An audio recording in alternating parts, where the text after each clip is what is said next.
Daily Bible reading. Hebrews chapter 11, verses 17 through 40.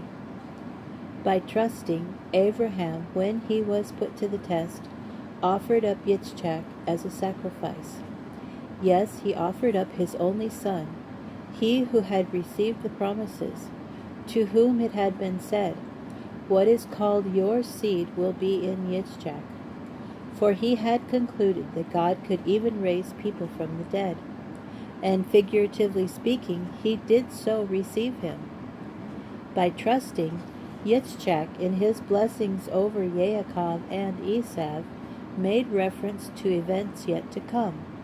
By trusting, Yaakov, when he was dying, blessed each of Joseph's sons, leaning on his walking stick as he bowed in prayer. By trusting, Joseph, near the end of his life, remembered about the exodus of the people of Israel and gave instructions about what to do with his bones. By trusting, the parents of Moshe hid him for 3 months after he was born, because they saw that he was a beautiful child and they weren't afraid of the king's decree. By trusting, Moshe, after he had grown up, refused to be called the son of Pharaoh's daughter. He chose being mistreated along with God's people rather than enjoying the passing pleasures of sin.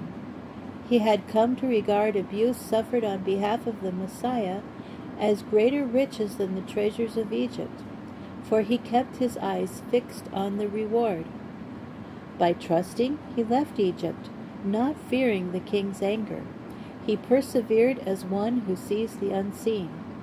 By trusting, he obeyed the requirements for the Pesach, including the smearing of the blood, so that the destroyer of the firstborn would not touch the firstborn of Israel. By trusting, they walked through the Red Sea as through dry land.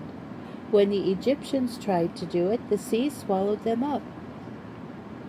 By trusting, the walls of Jericho fell down, after the people had marched around them for 7 days. By trusting, Rahab the prostitute welcomed the spies and therefore did not die along with those who were disobedient. What more should I say? There isn't time to tell about Gideon, Barak, Shimshon, Yiftach, David, Shemuel, and the prophets, who through trusting conquered kingdoms, worked righteousness, received what was promised, shut the mouths of lions, quenched the power of fire, escaped the edge of the sword, had their weakness turned to strength, grew mighty in battle, and routed foreign armies. Women received back their dead resurrected, other people were stretched on the rack and beaten to death, refusing to be ransomed so that they would gain a better resurrection. Others underwent the trials of being mocked and whipped, then chained and imprisoned. They were stoned, sawed in two, murdered by the sword. They went about clothed in sheepskins and goatskins, destitute, persecuted, mistreated, wandering about in the deserts and mountains, living in caves and holes in the ground. The world was not worthy of them. All of these had their merit attested because of their trusting.